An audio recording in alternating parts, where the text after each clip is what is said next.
Many landscape designers would indicate an area of ground cover planting by drawing a polyline and then hatching the polyline as you see here. The alternative we've already looked at, which is use patterning in that particular area. But you might want the ground cover planting done in a slightly different way. You might want to have more control over spacing and to have a ground cover schedules set up separately. It depends on the style of work that you're doing.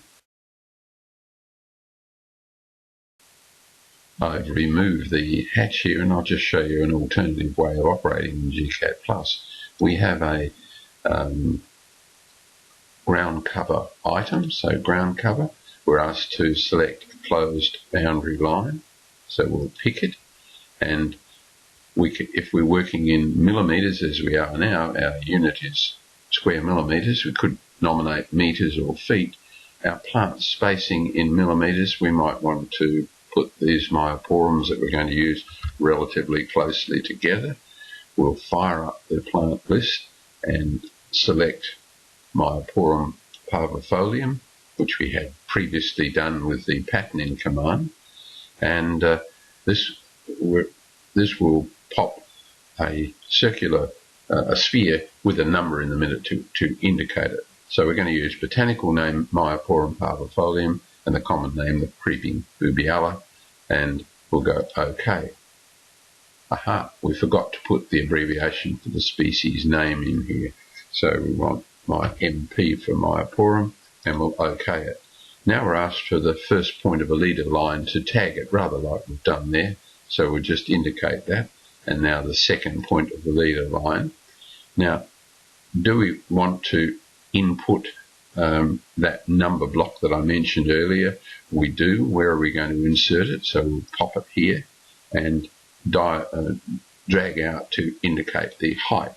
So now I've had my drawing colour set at red, and my drawing style as far as numbers are concerned is a little ugly. You can see the 8 is not working particularly well. We can change that style a little later, but for the moment the command is working. So we now have an area. This area is labelled area 1, and it's calculated that we're going to need a large number of Myoporum parvifolium if we're going to plant them at 100mm centres, which when you think about it is a rather silly value. So we'll run that again, and we'll run at a much larger centre. So I'll remove that label. I'll delete it. I'll erase. No, we can leave that number 1 in the circle. That will work. What I'll do is to use format, change my text style to something like TK Architect, where the numbers certainly work much better. We'll OK that, and we'll run the routine again. gCADPlus, ground cover, point to the closed line. The number of the ground cover increments automatically to 2. We can reset that to 1 if we want. Let's make our spacing now 500mm. Everything else should be fine, so we'll OK it. First point of the leader line will be there. Second point of the leader line, you can see the number now calculated to 19 Myoporum parvifolium, which is much more sensible, and we hit escape. So now the number of plants is tagged very, very nicely, and I've left this red, and the layer on a layer called ground cover, I left the colour red. You'd not want to do that. That's been done just to show you easily what's happening, and I'll put that back at by layer, so we'll have white text. Now, you may remember that we ran a plant schedule. Well, we can run a ground cover schedule in much the same way. So it's gCADPlus, and we'll only have one plant in it, of course. So we can operate in much the same. We could show which is tagged. So you see that zone is now tagged. I'll escape from there. It's operating in exactly the same way as the planting schedule is, and we can draw the plant schedule now. Here's the ground cover schedule.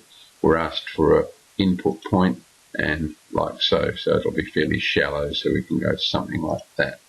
And it draws the ground cover schedule up. I've left my drawing colour to red, and I'll change that back to by layer. And you can, it is simpler, in fact, to run that again. So let me just I'd have to explode it and change everything back to white. So what I can show you is if we run the ground cover schedule again, input first point and second point, it runs it and does it quickly. So it's updated, it's cancelled them. That's a block, so you could clearly grab hold of that and then move that block into position like so. And you may or may not want to select that block and scale it. You can say I'm going to scale that block by half, and now it sits as a rather smaller area. We'll move it into position there, so you can see my scaling factor wasn't quite right, but it works very, very well.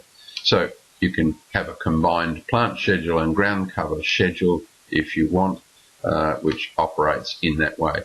So that's a very useful thing to do in mass planting, on large scale planting, where your patterning tool is just going to overwhelm the design. So I hope that illustrates why we use different ways of indicating ground cover planting.